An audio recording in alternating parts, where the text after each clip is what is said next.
Well, good evening. Talk about a job that'll make your hair go white.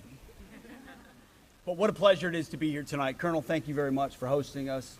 To the Commandant, to your wife, Trish, thank you for the lifetime of sacrifice and service that you've given the nation. And likewise, the family, like so many other families do as well. And the commitment you continue to give. What an opportunity to finish off a week. I'm here with my wife, Jen, who I can't thank enough every single day. Our 7 kids who are sometimes wonderful and sometimes not. But always young Americans who we hope someday will hold near and dear what I know this entire crowd holds near and dear, which is love of country and commitment to defending it. And so there's no better way to end a week than right here. It's been on our calendar for a long time. I didn't even know about this parade when we first landed here in Washington, and about every person I met, especially Marines, said, you gotta do it, you gotta see it. And so we put it on our calendar. We've been looking forward to it ever since. The Marine Corps in its 249th, soon to be 250th year, still sets a standard in a way that you should be incredibly proud of. Every Marine should be incredibly proud of, and I say that as a soldier. But now I'm allowed to be bipartisan in every way, which means I can acknowledge the obvious, which is when at other times and other people and other organizations wanted to blow a little bit with the wind in one direction or another, or wanted to change the standards for one reason or another, or wanted to go soft or move in a different direction for one reason or another, the Marine Corps stood strong. It never wavered. It didn't change. It stayed committed to its ethos, that warrior ethos. And that's why there's one institution that's never quite had a recruiting problem.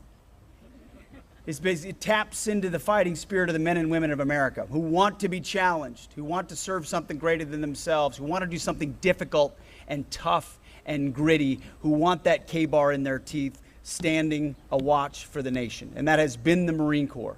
And I'll tell you, I get a chance to look out and talk to the Joint Staff and the Joint Chiefs, and I always know when I come to the Commandant, I'm going to get clarity, I'm going to get a warrior ethos, I'm going to get a knife hand. As he should, right here. And so to me, tonight is a celebration of what has been, of what still is today, and what will be the future. Because I see some young families out here with kiddos. I brought my kids intentionally, because these are the types of things we need the next generation exposed to. What we celebrate, what we recognize, what we spend time, what we spend our time doing is a reflection of what we value.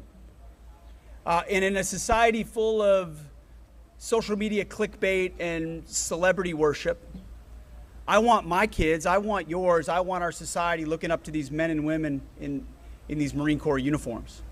These Medal of Honor recipients, the Commandant, the commanders, the sergeants, the drill sergeants, the veterans.